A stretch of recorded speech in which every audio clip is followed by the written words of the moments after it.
The index suggests that potential home buyers could have paid less for apartments, mansionettes and bungalows in the first 3 months of the year, the lowest decline since the last quarter of 2013 in the ever-surging house prices in Nairobi and its environs. During Q1 of 2019, the house prices growth dipped by 2.78%, and this decline is seen to be an interplay of the supply and demand side weaknesses.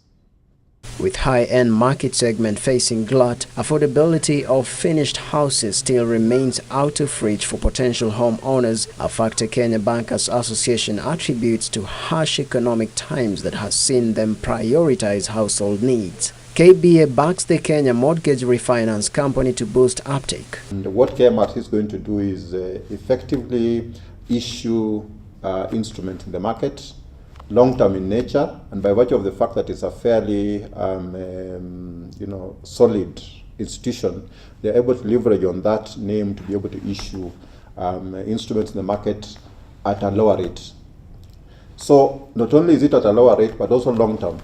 The housing price index similarly indicate that developers were immensely affected by a slump in the rate of credit, including processing for construction approvals, both at the national and county levels. Credit not substantially growing, then you see that manifesting itself in the key sectors of the economy, construction being one of them.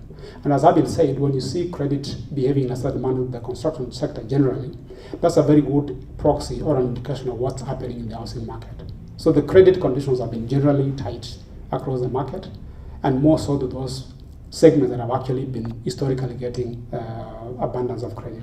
The index says the number of bedrooms and bathroom informed buyers' decision in purchasing houses as opposed to location. Apartments accounted for 62% of units sold. Areas that usually were occupied by single units being redeveloped into apartments has gradually seen the market move from those single development units to apartments that are targeting what the market sees as a potentially growth area.